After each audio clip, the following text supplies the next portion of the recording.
Hi everyone. They tried to provoke him, but Shedeur Sanders had a clear message for the fans. The Cleveland Browns have gone nearly a month without a win, and frustration is starting to boil over. It's been almost 4 weeks since their last victory, the game that marked Shedeur Sanders' first NFL start, when the Browns convincingly beat the Las Vegas Raiders.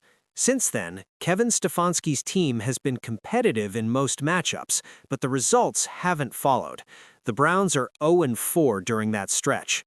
This season has turned into a disaster for Cleveland.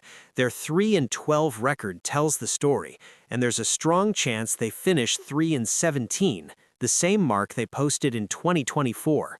With upcoming games against the Pittsburgh Steelers, who could clinch the AFC North with a win, and the Cincinnati Bengals led by Joe Burrow, the odds are stacked against them. Despite having real defensive talent, highlighted by Myles Garrett, the warning signs were there early. The biggest problem has been the quarterback position, the most important role in the NFL. From the preseason on, the Browns never found stability. They entered the year with 4 quarterback options, and aside from Kenny Pickett, who left before the season began, all of them have seen the field. There's no question that Shedeur Sanders has lived under a microscope his entire life. Born in 2002 in Tyler, Texas, he's the son of one of the most influential figures in sports history, Deion Sanders, an NFL Hall of Famer and current head coach of the Colorado Buffaloes. Because of that, every mistake and every success is amplified far more than it would be for most players. Some analysts argue that Sanders shows too much confidence or comes off as defiant with the media, but the reality tells a different story. Since stepping into NFL press conferences, Shedeur has consistently carried himself with professionalism and maturity. It's obvious that many questions are designed to throw him off balance and bait him into viral moments. So far, that strategy hasn't worked.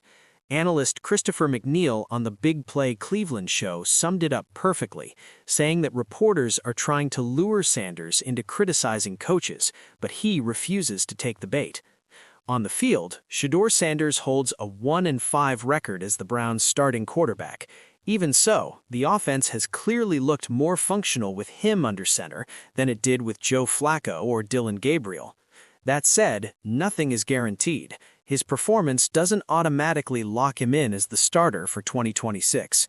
The final 2 games of the season will be critical for Sanders, especially with the reality that next year he could be competing directly with Deshaun Watson for the job. One thing is certain, though. No matter the pressure, no matter the provocation, Shedeur Sanders continues to stay composed, focused, and unbothered.